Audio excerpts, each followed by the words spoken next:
Mesdames et messieurs, chère Madame Ntountoumé Leclerc, ministre de l'Éducation nationale du Gabon, chère Delphine Rémy-Boutang, chers membres du jury du prix Les Margarettes, chers partenaires. Je suis très heureuse de pouvoir être avec vous pour cette 12e cérémonie de remise du prix Les Margarettes, sous le haut patronage du président de la République Emmanuel Macron. Je n'ai malheureusement pas pu me déplacer pour des contraintes d'agenda, mais je tenais à partager ces quelques mots avec vous.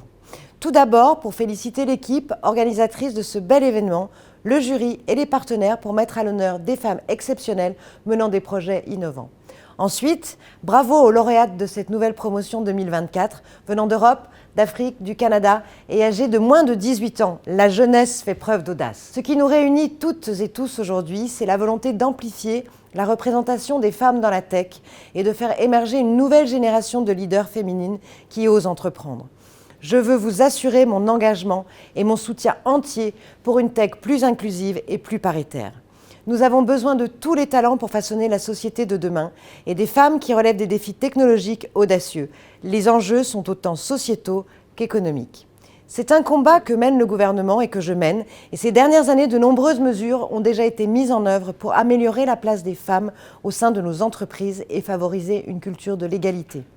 Je pense ainsi à la création de l'index d'égalité professionnelle, instauré par la loi du 5 septembre 2018, qui nous permet de chiffrer le problème et ainsi de guider les actions de l'État. Je pense également à la loi Rixain en 2021, fixant des quotas de 40% aux postes dirigeants des grandes entreprises à horizon 2030 et comportant également une série de mesures très concrètes pour favoriser la culture de l'égalité, comme l'obligation de publier des indicateurs sur l'égalité pour les établissements publics de recherche. Je pense au pacte parité porté par la mission French Tech, cette équipe de la Direction générale des entreprises qui est dédiée à l'écosystème start-up et qui comporte 5 grands engagements, dont celui d'atteindre un seuil minimal de 20% de femmes siégeant au conseil d'administration des start-up d'ici 2025, puis 40% d'ici 2028, et qui a été signé par la majorité des start-up du programme d'accompagnement phare French Tech Next 40-120.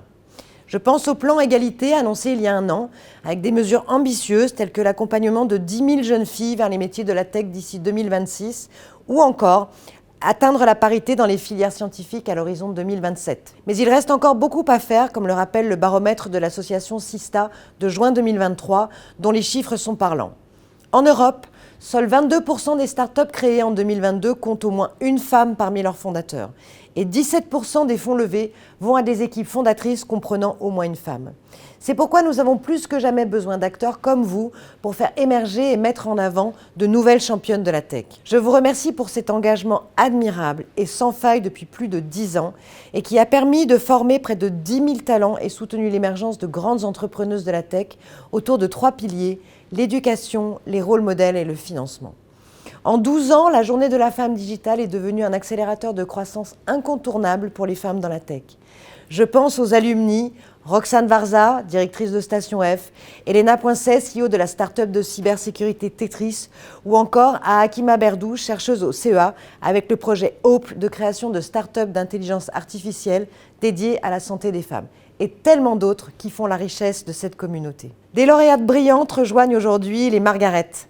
Un immense bravo à vous qui venez des 4 coins du monde. Profitez de cette soirée pour célébrer. Soyez fiers du chemin parcouru pour en arriver là où vous en êtes aujourd'hui.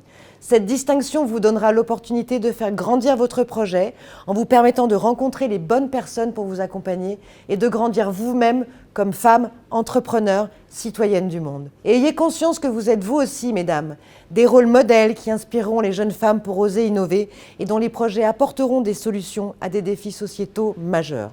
Encore bravo à toutes, merci et à très bientôt.